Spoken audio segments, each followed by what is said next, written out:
नमस्कार दोस्तों, स्वागत है आपका मेरे चैनल इन्फॉर्मेशन अड्डा पे। तो दोस्तों, जो आज की वीडियो का हमारा टॉपिक है वो है अरस्तू का परिवार संबंधी विचार।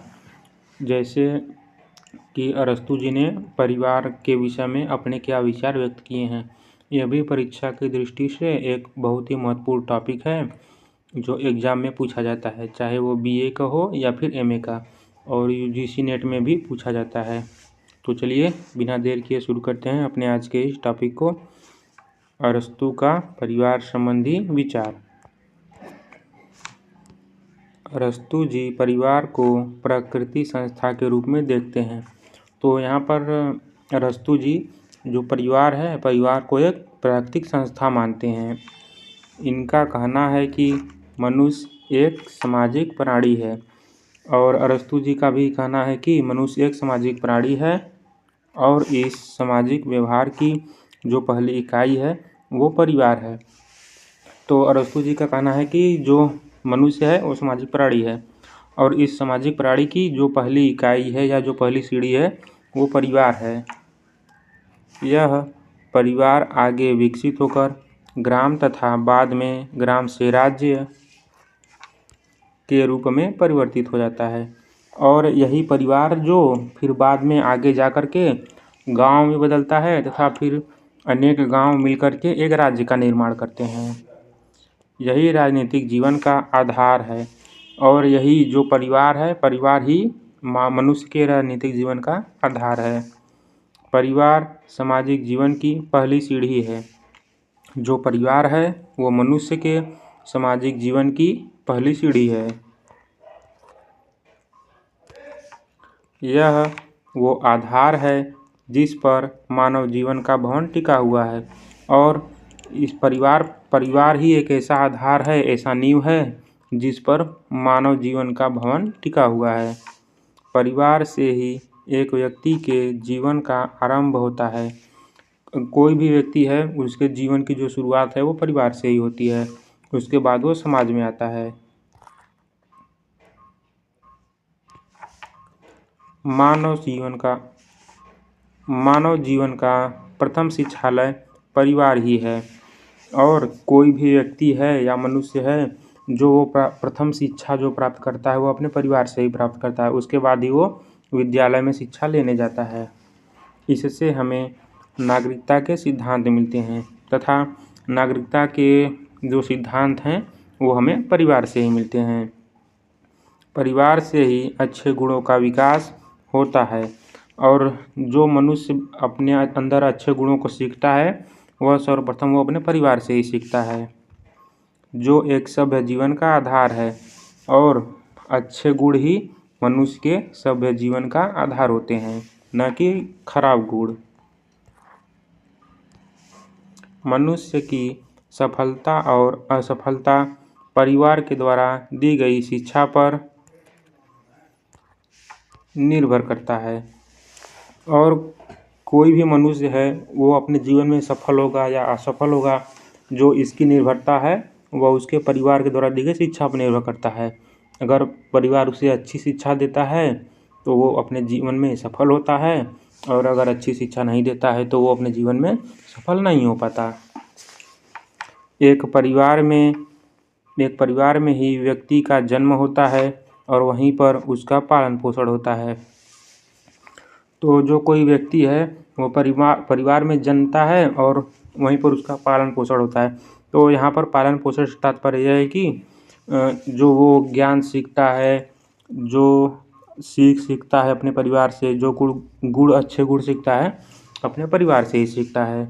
समाज में व्यक्ति का अस्तित्व परिवार के अंग के रूप में ही होता है, और समाज में जब कोई व्यक्ति जाता है तो जो उसकी पहचान होती है वह एक परिवार के सदस्य के रूप में ही होती है, न कि खुद के। और दोस्तों परिवार एक ऐसा छोटा समाज है जहाँ पर मनुष्य अपने आप को शिक्षित करने, विकसित करने और गुणवान बनाने का पहला अवसर प्राप्त करता है। तो यहाँ पर परिवार को अरस्तु जी एक छोटा समाज कर रहे हैं, जहाँ पर एक मनुष्य अपने आप को शिक्षित करता है, अपने आप को विकसित करता है तथा अपने अंदर अच्छे गुणों को धारण करता है। प्लेटो जी जहाँ परिवार को मनुष्य के उन्नति में बाधा मानते हैं, वहीं अरस्तु जी परिवार को मनुष्य के उन्नति का मूल आधार कहते हैं। तो हमने जैसा कि पिछले वीडियो में देखा था या फिर पिछले लेक्चर में देखा था कि जो प्लेटो जी हैं वो एक शासक वर्ग को और सेना वर्ग को परिवार से दूर रखना चाहते हैं। उनका कहना था कि ये जो शासक वर्ग और सेना वर्ग हैं ये मोह माया में फंस जाएंगे तो अच्छे से शासन नहीं कर पाएंगे। लेकिन अरस्तु जी यहाँ पर कुछ और ही कर रहे हैं। अरस्तु जी कह रहे हैं कि जो परिवार मनुष्य की जो उन्नति का मूल आधार है वो परिवार ही है।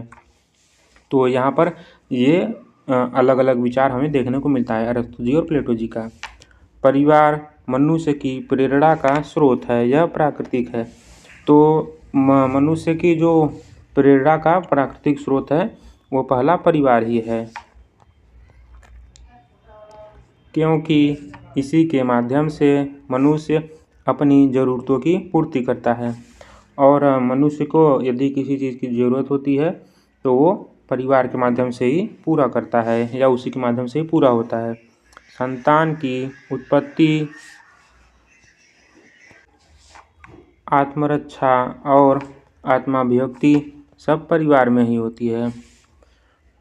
तो जो संतान की प्राप्ति हो या आत्माभिव्यक्ति और आत्मरक्षा, ये सब परिवार से ही होता है। आपसी स्नेह, ममता, त्याग तथा आज्ञा पालन के गुण, यह सब परिवार के माध्यम से ही सीखने को मिलता है। तो जो स्नेह है, ममता है जो या फिर त्याग है और आज्ञा पालन, ये सब अच्छे गुण परिवार के माध्यम से ही सीखने को मिलते हैं। यदि परिवार अच्छे गुण सिखाता है तो व्यक्ति भी अच्छा होता है। परिवार मनुष्य के भावनाओं की संतुष्टि, भौतिक ज़रूरतों की पूर्ति और राजनीतिक शिक्षा देकर उसके विकास और उन्नति का रास्ता प्रशस्त करता है। और कोई मनुष्य है जो उसके विकास और उन्नति का रास्ता सर्वप्रथम जो बनाता है उसका परिवार ही बनाता है, उसके भौतिक ज़रूरतों की पूर्ति करके और उसे राजनीतिक शिक्षा दे करके। उसके बाद आगे चलते हैं। अरस्तु जी के लिए एक परिवार में पति, पत्नी, स्वामी, दास, माता पिता तथा बच्चे आते हैं। और अरस्तु जी का कहना है कि जो एक परिवार का मतलब संयुक्त रूप से परिवार किसे कहते हैं ये बताया अरस्तु जी ने कि परिवार में पति, पत्नी, स्वामी, दास, माता पिता तथा बच्चे आते हैं। इन सबके समूह को परिवार कहते हैं। इन तीनों संबंधों में नियमानुसार व्यवहार का नाम ही परिवार है। तो जो ये तीनों समूह है, इन तीनों समूह में परस्पर अपना जो व्यवहार है उस व्यवहार को ही परिवार कहते हैं। यह परिवार राजनीतिक यात्रा की पहली मंजिल है और एक मनुष्य के राजनीतिक यात्रा में जो पहली सीढ़ी है या फिर पहला मंजिल है वो परिवार ही है। सामूहिक जीवन परिवार से शुरू होता है और सामूहिक मतलब कि मिलजुल करके जो मनुष्य का जीवन है वो परिवार से शुरू होता है। अनेक परिवार मिलकर गांव बनाते हैं और कई परिवारों को समूह को गांव कहते हैं। अनेक ग्रामों से मिलकर राज्य बनता है और कई गांवों से मिलकर के एक राज्य का निर्माण होता है। राज्य एक प्रकार से परिवार का विकसित और वृहत रूप है। और यहाँ पर अरस्तु जी कहते हैं कि परिवार का ही एक विशाल रूप ही राज्य है। यहाँ पर परिवार के एक विशाल रूप को राज्य की संज्ञा दे रहे हैं अरस्तु जी। पुरुष परिवार का संचालक और शासक होता है। वह स्त्री से अधिक गुणवान तथा समर्थ होता है। दास विवेक शून्य और बुद्धिहीन होता है। यहाँ पर अरस्तु जी पुरुष को परिवार का मुखिया बता रहे हैं और दास को विवेक शून्य और बुद्धिहीन बता रहे हैं। अतः उस पर भी स्वामी का शासन होना चाहिए। तो इसलिए यहाँ पर अरस्तु जी कह रहे हैं कि इसीलिए जो स्वामी का शासन है उन दोनों पर होना चाहिए। बच्चे अल्पविकसित होते हैं, इस प्रकार वयोवृद्ध पुरुष ही परिवार का संचालक होता है। तो इन सब उदाहरणों के माध्यम से अरस्तु जी कहना चाहते हैं कि यही सब कारण है कि एक वयोवृद्ध पुरुष ही परिवार का संचालक होता है या उसे होना चाहिए। यही बात ग्राम और आगे चलकर राज्य पर भी लागू होती है और इसी प्रकार से यही सब चीज़ें मिला करके राज्य में भी एक नेता का निर्माण होता है।